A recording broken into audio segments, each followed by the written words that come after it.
మీరు చాలా పెద్ద పందాలకి తయారు చేస్తారు కాబట్టి మీ తయారీ అనేది కంప్లీట్‌గా డిఫరెంట్‌గా ఉంటదండి. కానీ ఈ ఫీల్డ్‌లో చాలా చిన్నవాళ్ళు, చిన్న పందాలు సంక్రాంతి అంటే అందరికీ సరదా ఉంటది.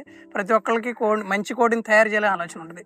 చిన్నవాళ్ళ కోసం సింపుల్‌గా తయారు చేసుకునే ఫార్ములా ఏదైనా ఉంటే చెప్పగలరండి? ఇప్పుడు పెద్ద పందాలు వేసి కోళ్ళకి ఎంత మేతలు పెట్టినా అట్లా సేవ చేస్తారండి. అవును. శాఖలనో, నీలపోతలనో, బేటా అనో హ్మ్. అట్లకి మనుషులు ఉంటారు, సేవ చేస్తారు, అట్లా శుభ్రంగా అవును. కష్టపెడతారు, మేపుతారు, కష్టపెడతారు.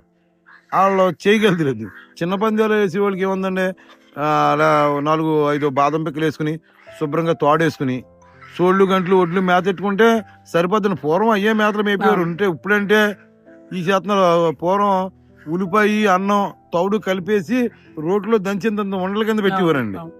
అలా కాకుండా మెరుకుల్లోని గుడ్లు కలిపేసి, ఇప్పుడు ఒక కుంచులు ఒడ్లు ఉంటాయి, 4 కేజీల ఒడ్లకి హ్మ్. ఓ 10 గుడ్లు కొట్టేసి అందులో తెల్ల సోన మట్టుకి కొట్టి బాగా కలిపేసి మీరు 2, 3 రోజులు అది ఎండలో నానబెట్టి సీమలు పట్టకుండా ఏదో పెట్టుకుని డైలీ పొద్దున మాటలు ఒక గుప్పుడు ఈ కోళ్ళకి వేసుకోగలిగితే కనుక కంకర్రాయిలాగా పీల్చిపోద్దండి. ఓకే. ఇలాంటివన్నీ పూర్వం మేపేవారు. అదే. ఇవన్నీ మానేసారు. ఇప్పుడు నాస్తాలని, కైమలని, గాడిద మాంసం అని, ఆ మాంసం అని, ఈ మాంసం అని పెడుతున్నారు. పెట్టిన వాటికి సేవ ఉంటుంది. చిన్నోళ్ళు వేసుకుని వాటికి 4 పిక్కలు వేసుకుని అవును. ఇలాంటి చిన్న చిన్నవి వేపుకుని తోడేసి కట్టుకుంటే వేసుకుంటే సరిపోద్దండి.